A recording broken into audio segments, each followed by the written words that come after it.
This happened a while back when I was 11.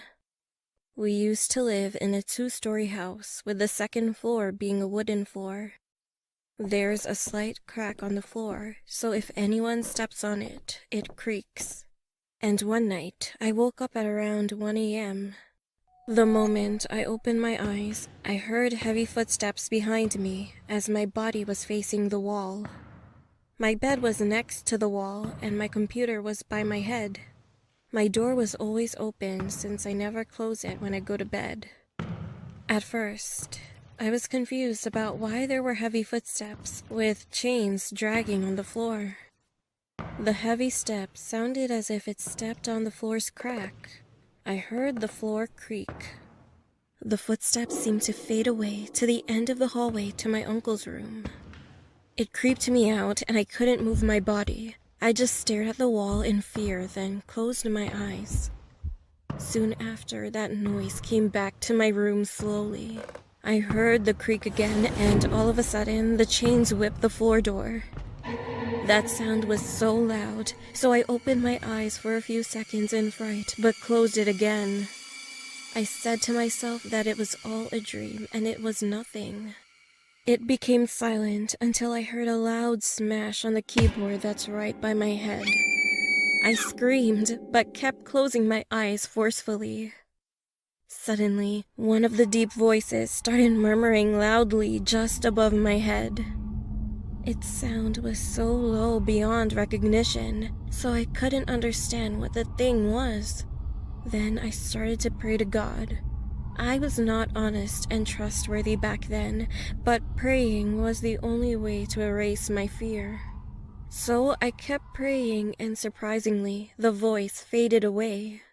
The next day, I told my family about what happened, and they were surprised. I was given a rosary by a relative as protection, and she told me not to take it off. So ever since then, I've been wearing it. However, just a month after that, around 3 a.m., I was sleeping and suddenly, my rosary fell and shattered into pieces on the floor. I jumped out of my bed immediately when it happened. I was so confused, but I didn't want to check on what could have caused it. So I decided to go back to sleep and just collect the scattered pieces of the rosary when I woke up. The next morning, I told my family about it again, and they got really scared because it was really unusual. But they couldn't do anything about it, so they just tried to cheer me up. Nothing has really happened since then, but I always wonder what would have happened if I opened my eyes to look right above my head to see who or what that deep voice was.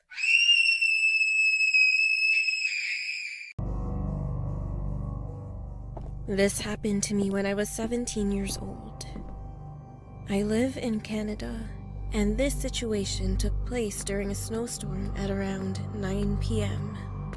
It was extremely dark outside, and I was waiting inside a bus stop shelter after my part-time job to get home. Although I live in a crowded city in Toronto, it was very quiet that night, and there were barely any cars on the road due to hazardous weather conditions. I was waiting all by myself for about 10 minutes until one man who looked like he was in his 50s entered the shelter. He had a disgusting smirk on his face, which made him a bit creepy looking, and that pretty large guy started making small talk with me. He had a creepy low voice, and he kept asking me what I was doing out in this weather and where I was going. I was feeling anxious, but there was only me and that man, so I told him I was going home after work. He smiled and said to me that the buses are going to be delayed because of the weather and won't be coming in for a really long time. I took out my phone to check the bus times. However, due to the deadly cold weather, my phone died completely. Then he came closer to me. He smelled awfully disgusting. "Hey, you want to come with me for 5 minutes?" he said. I said, "I'm sorry, sir. What do you mean?" He said, "Let's go hang out for a bit. Don't worry, you won't miss your bus. I will bring you back safely. Come on. I wasn't stupid and was aware of pedophiles, so I stepped back and refused. But he kept insisting that I should go with him. I was so afraid that he would do something bad to me. However, luckily, one lady came into the shelter, and the man immediately closed his mouth. After waiting for some time, the bus finally arrived. It was me, the lady, that creepy man, and 2 other people on the bus. He sat all the way at the back of the bus where he could watch me clearly, and I noticed that he kept staring and staring. I was so nervous, and when it was my stop, I got off along with the lady. And as I kept walking, I saw that the man got off with us and was right behind me. I freaked out and thought there was no choice at all, so I grabbed the lady's arm and asked her if she could walk me home because a man was following me. She also noticed that the guy was acting strangely, so she whispered that she would take me home. I walked with the lady, and when I looked back, he stared at me for a while and disappeared. When I arrived home, my parents and I thanked that lady repeatedly, and after that, I never saw him again in my life. This story happened in July in the year 2016. We had the clown scandal in the US, and it was pretty crazy. People would dress up in clown costumes and stalk people, and sometimes even do worse. My friend Miguel and I went to spend the night at our other friend's house, whose name is Milo. We showed up at his house around 3 p.m. We just watched movies and ate snacks, just regular teenager stuff. Milo's house was next to a park, so we would usually go back to our home pretty late and walk the track. After watching movies all day, we eventually got bored of it, so we decided to go to the park and walk around for a bit. When we got to the park, the time was exactly 2:36 a.m. At first, we just walked around, talking about girls at our school and other stuff.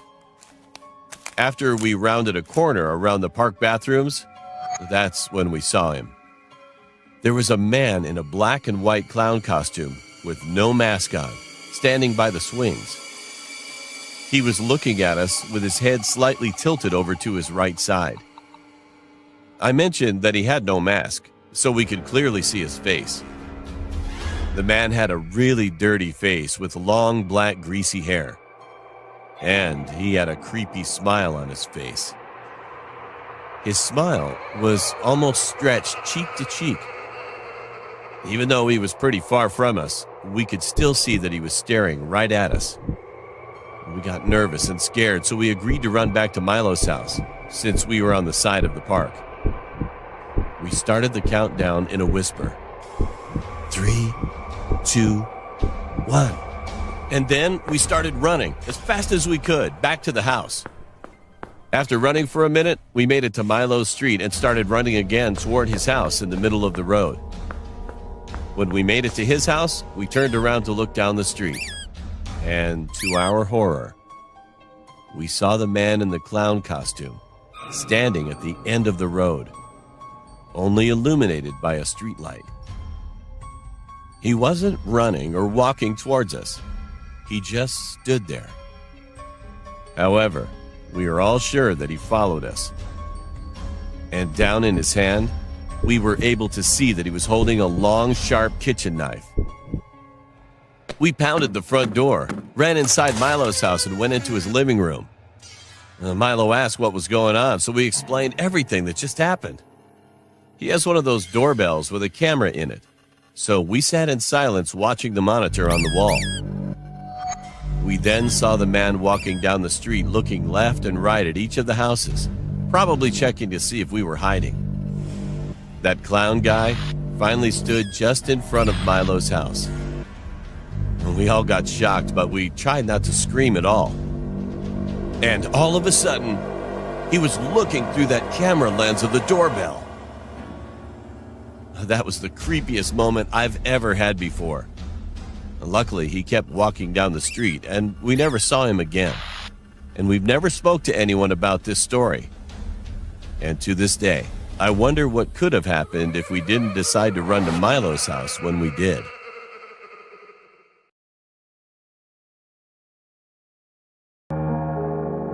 This happened pretty recent, about 3 weeks ago. Myself and 3 friends were hanging out at a shopping center one evening. We were messing around posting clips on TikTok. Then one of my friends started laughing, and I asked her what she was laughing at. She told me that guy behind us kept staring at me. When I turned around, it was some older guy just watching me. He had black sunglasses, a cap, an old Adidas tracksuit with scuffed up shoes, and had a disgusting looking beard. My friends thought it was hilarious, but I found it really weird. Then another one of my friends said she thinks that guy lives on her street, about a few houses down from her. She said that he actually follows her on TikTok. At that point, I quickly got my phone out to check if he was following me, and he was. I had to block him because he seemed a bit creepy. We went to get McDonald's before we went home, and I received a message on TikTok from someone.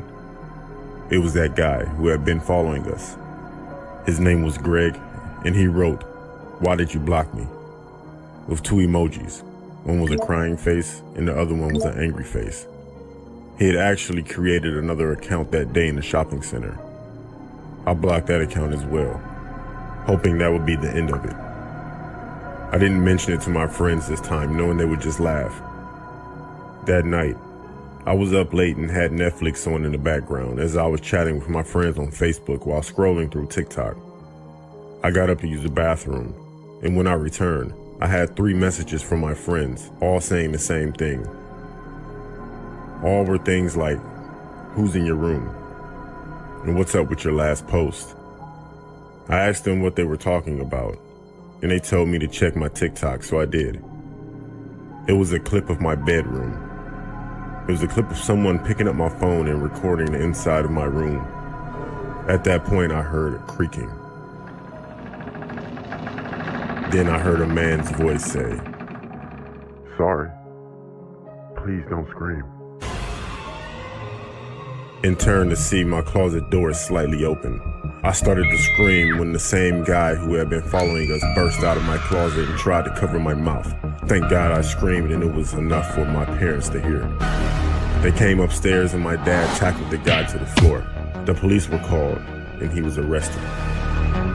We were informed that the guy had straight up admitted to stalking and breaking and entering. One of my friends pointed out, if I go back and look at the post on TikTok from when we were in the shopping center, you can see Greg is in almost all of those pictures, somewhere in the background. I haven't heard what's going to happen to Greg yet, but I just hope he won't ever come near us again. First of all, I'm extremely worried about my mom. This year has been a turbulent one for the family, and I think her fragile psyche might just break. It began after my brother's death. Initially, my mom, dad, and I came together, and the family was stronger than ever. But as time went on, life got busy and the divide ensued. Mom craved constant emotional support, but it became overwhelming. And Dad was always tired from work and he was still grieving at the loss of his son, so it became too much to handle. After that, Mom began cutting herself and threatening her own suicide as a last-ditch effort to win my father's love and affection. But it was futile. With the signing of a few papers, a 20-year marriage evaporated. Mom went into a complete tailspin after their divorce. She stopped cooking, stopped cleaning, stopped bathing, and stopped talking. Everything was stopped. We lived in a house of silence until the nighttime when I could hear her howls of heartbreak echo through the home. I loved my mom, but I knew it wasn't healthy for me to stay in this situation. In the morning, I told her I wanted to go live with Dad, at least until she pulled herself together. For the first time in weeks, she spoke to me calmly. She told me that if I leave, she'll have nothing left to live for and kill herself. She was self-possessed, but her eyes were glancing. "Mom, you need help. And, well, let's talk about it again when I get home," I told her. But she didn't reply at that time. I felt uncomfortable and sorry for her. When I arrived home from college, an eerie feeling crept over me. The entire house was pitch black, and my mom was nowhere in sight. I investigated the downstairs but found nothing. I checked her bedroom upstairs as well as the bathroom, but they were clear. I walked down the hallway to my room and saw a dimly lit candle on my desk. It was illuminating a note. I began reading and a chill ran up my spine after the first few words. This wasn't a note. It was a suicide letter. While reading continuously, my chest was pounding and I began to sweat. My heart sank deeper and tears flooded my eyes. That is until I reached the bottom of the letter. When I reached the final two words, I became frozen with fear, and the letter slipped from my moist grip. The final two words were simply a first and last name. It was my name. Suddenly, I felt the cold breeze from my door slamming shut behind me. The candle went out, the room went dark, and I could see her grin. That was the last. This happened when I was about 11. My two friends and I, all of us male, were swimming in my friend's backyard one night around 10 p.m. My friend's house borders the junior high school property and is separated by a chain-link fence. As we were swimming, I look over and I see a tall man dressed in black and a baseball cap, just standing there like a zombie, just watching us.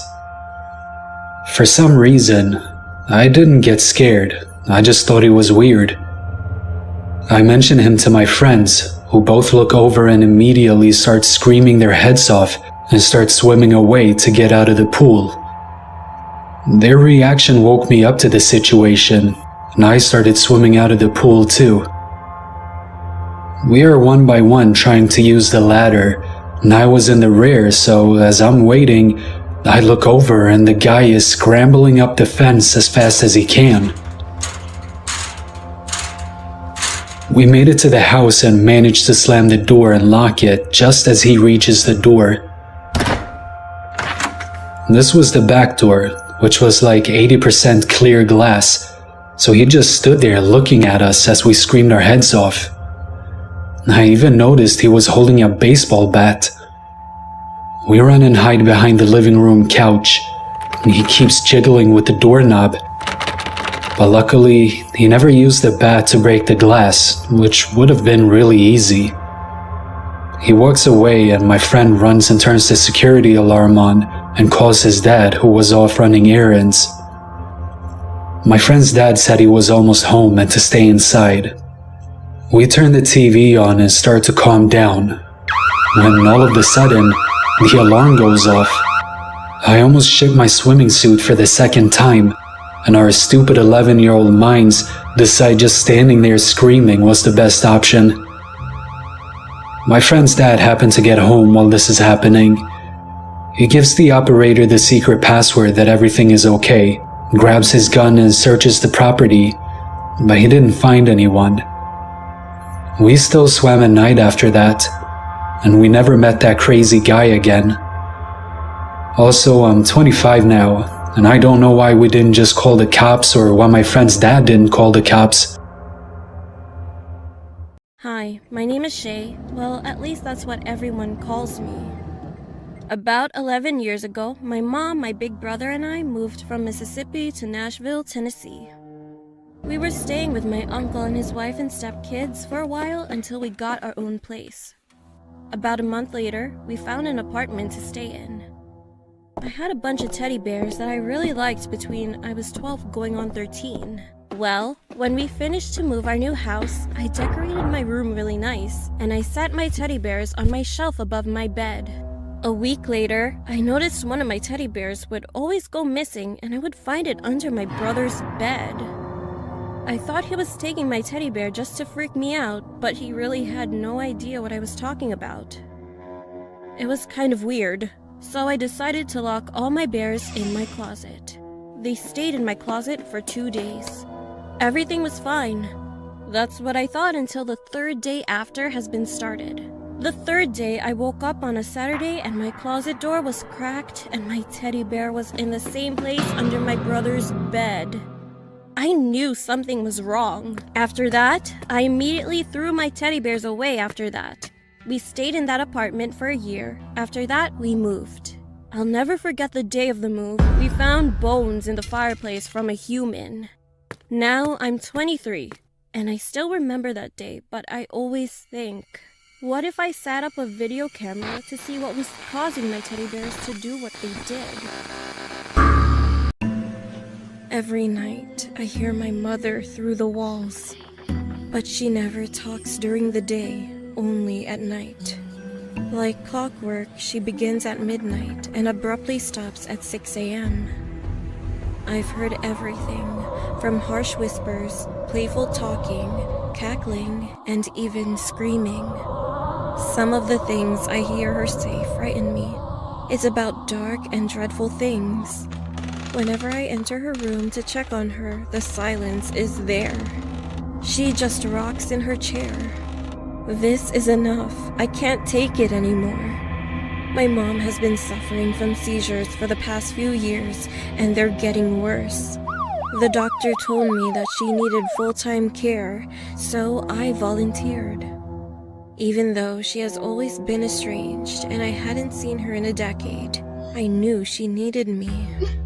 So I kinda thought it might be my last chance to stay with her. But it's gotten too much. She scares me. She doesn't even eat. I've tried and tried, but she doesn't open her mouth. I've tried to get her out of her bedroom, or at least out of her chair, but she gets aggressive. So whenever she needs a bath, I bathe her right where she sits. She just rocks in her chair, mindlessly smiling at her closet. She does this all day. I have no idea what I have to do next. I'm about to go insane.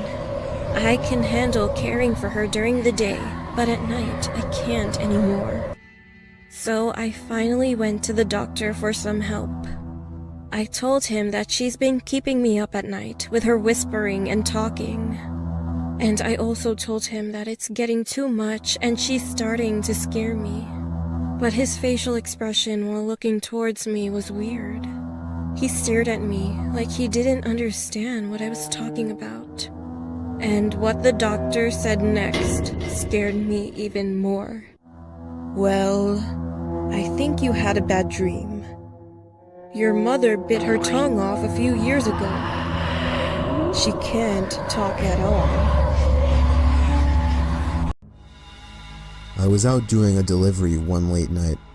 It was probably the longest drive I had ever taken for a pizza delivery. From the pizza place I worked at, it was a 20-minute drive, which isn't too crazy out where I live. Plus, they ordered 4 large pies, so I figured it was a party and I would get a much bigger tip. Navigating the dirt roads at night was always annoying though. I pulled up to the given address. It was some old, sketchy-looking building, literally in the middle of a forest clearing. There were no cars parked anywhere, or any lights on. I put my car in park and called my boss. I asked him to reread the address at least 3 times to make sure I typed it in right, but that checked out. I could tell he was in a really bitchy mood, and he told me to at least knock on the door and check it out. He would normally get mad if we took back 1 pie, but I was afraid of what he would do if I brought back 4. I was insanely unnerved, but got out anyway and forced myself to the front door of the building. There was no doorbell, so I just knocked really hard.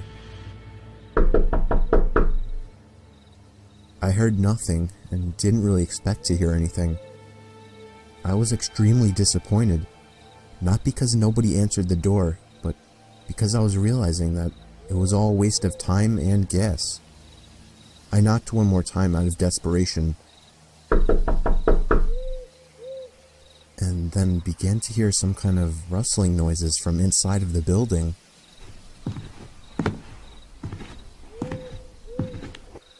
I knocked again and yelled that I was the pizza guy.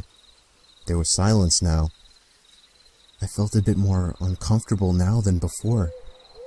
But before I could turn around, I noticed something at the window. There was someone looking through the window. I couldn't tell if it was a man or a woman. All I noticed were their eyes. Their eyes were open wider than I knew possible, staring intently at me. I was disturbed enough by this and dropped the pizzas and ran back to my car. The shitty thing wouldn't start until turning the key for the third time. I drove off the grass and back onto the dirt road, but I felt the car rocking about, shaking and bumping. Something wasn't right. I didn't make it far from the building before I started hearing a sharp scraping sound coming from outside. There was so much resistance that I couldn't even drive. The car came to a stop. I got out of the car to check what the hell was wrong. A chill ran up my spine as I began to feel like my heart was constantly skipping beats. My tires had been slashed and had completely fallen off the rim. Not just the front though. All 4 tires were slashed. I realized somebody did this when I was knocking on the door to that building. Instead of running, I got back in the car and locked the doors. I was so close to that building, I could practically see it from where I was, if it weren't for the trees blocking the view. I dialed 911 and explained everything to the operator. She told me the cops would be over as soon as possible and that I need to stay hidden. I asked her if it was advisable to stay in the car or run, and she told me it would be best to stay in the car with the door locked. She asked me to stay on the line with her until the cops arrived. My whole body was shaking. In all directions, there was nothing but dark, seemingly endless forest. I knew it would take forever for the cops to get there. I was not comfortable with sitting in that car so close to whoever did this. The next part, though, is what utterly destroyed me. It still shakes me to this day, and I hope nobody ever has to experience this kind of fear. As I was scanning all the windows, making sure nobody was outside, I looked in the rearview mirror, and there was the same person I saw at that window. Eyes open wider than ever. I could see now that it was a woman, and I could ever so slightly see a smile begin to spread across her face.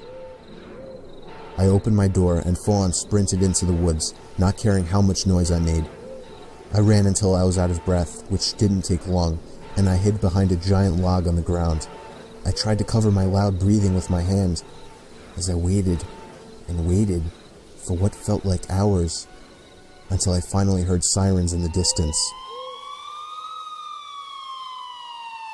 I gathered up all the stamina I had left to run all the way back in the direction of the dirt road.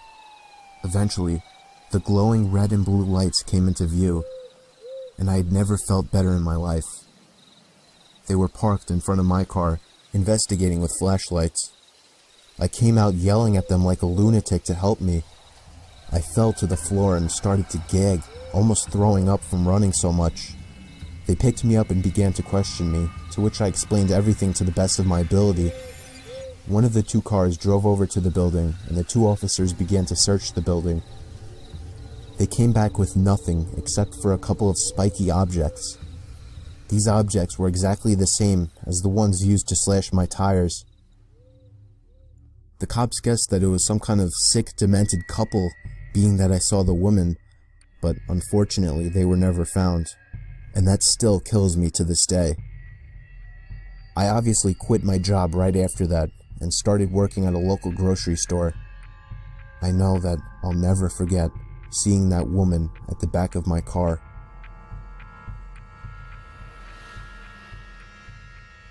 My name is Caitlin.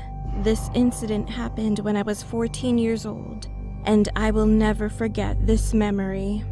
One day, I was at home alone at my house. My mom was still at the office late at night, and my 2 siblings were at my grandparents' house, which was kind of far away from my home. At first, I was just enjoying my time alone, watching Netflix and doing some fun stuff. However, after a while, I got pretty bored, so I decided to invite some of my friends over. I asked my mom for permission and then called my friends to invite them over. A few moments later, while I was waiting for them, I heard a loud bang upstairs. I was sure that there was no one else upstairs. So I stood up and looked up the stairs with an anxious look on my face. When I was near the stairs, I could see that one of my dolls had fallen. I picked it up, and when I straightened my back, something caught my attention. A little girl was standing upstairs. Well, I could feel that she was staring at me, even though I couldn't see her face clearly due to the darkness. I was terrified, and then someone rang the doorbell. I ran to see who it was, and luckily, my friends had arrived. Thank God, it was a moment of relief that my friends came over at the right time. Soon I got my mind off of the girl I saw. We sat down in the living room and had fun talking with each other. An hour later, one of my friends suggested that we should take some pictures together, so we gathered around one another. We took several selfies while laughing and chatting. Later, as we scrolled through the pictures, we found something. There was a little girl standing behind our couch. What made us even more terrified was the fact that she had no face. I mean, her face was just an empty darkness. No eyes, no nose, and no mouth. Being terrified, I told Cassie to delete that picture right away. However, she said that something was wrong with her cell phone. I snatched the phone out of her hands and tried to delete it. But no matter what we tried, we couldn't delete the picture. Then we heard loud thumps. It sounded like someone's footsteps were coming from upstairs, and our light was flickering on and off at the same time. We thought that we couldn't stay inside anymore, so we rushed outside in a hurry. One of my friends, Christina, suddenly pointed at my bedroom window and said that there was someone in there. I raised my eyes up and followed her finger, and there she was. It was the same faceless girl we had seen in the picture.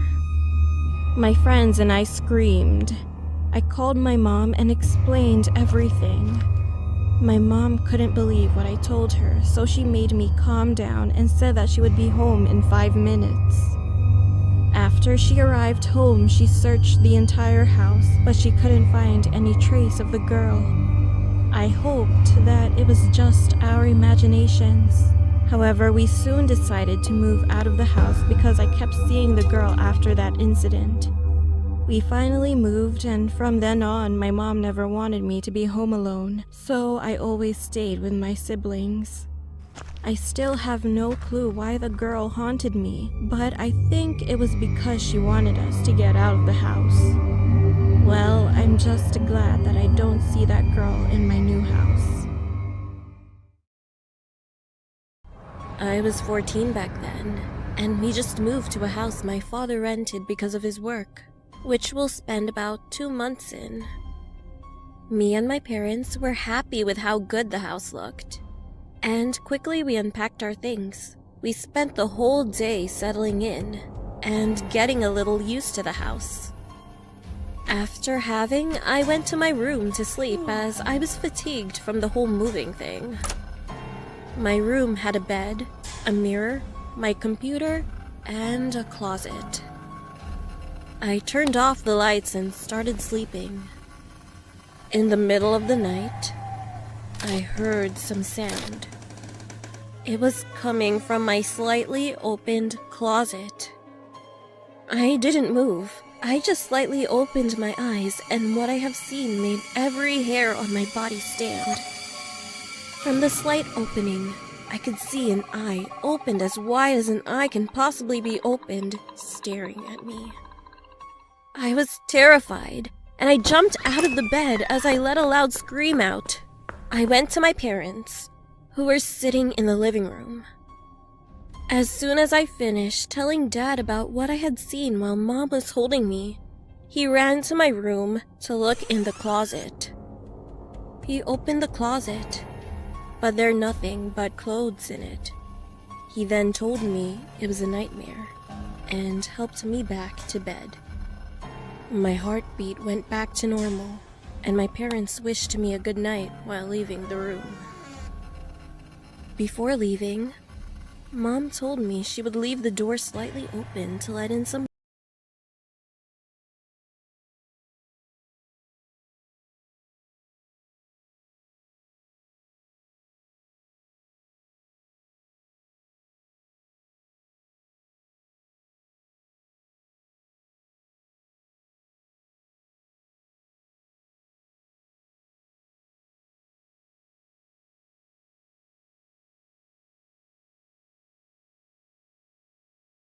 I thought of it as like a third eye keeping an eye on the closet.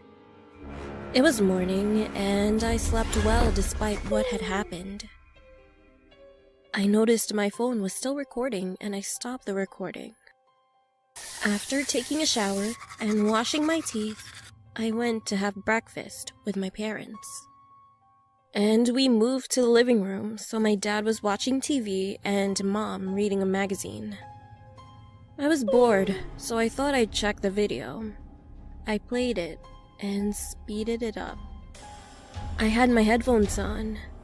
After 3 hours of absolute silence, there was a knock. Upon hearing, I immediately slowed the video back to normal. There was another knock, and after that, the closet door started to open slowly. I fell in shock as I watched a hand being placed on the side, at the closet door to fully open it. From the closet came out what looked like a nun. Her face was fully covered with a veil. I was sweating buckets, watching her approach my bed. Upon reaching my bed, she raised her veil, which revealed a surprisingly beautiful face, and started to smile while looking down upon me. Her smile was kind of warm. She now opened her teeth to reveal an excellent set of white teeth. And then her smile grew wider and wider. My eyes nearly popped of their sockets as I saw her warm expression turn into an evil and horrifying one, and her warm yellowish skin turn to a color close to the whiteness of snow. Is she going to hurt me? But that was yesterday, and I'm fine now. What cut my line of thought was the sound of footsteps of someone approaching. The nun looked towards the room's door and quickly returned to the closet before closing it behind her. That someone must have come to check up on me, and that was what saved me. After showing the video to my parents, they had a horrified expression on their faces. In that same day, we moved out the house and warned its owner, who didn't believe it even after seeing the video, which he thought was made by me to prank him. It has been a year since then, but still, it is a sleepless one to me.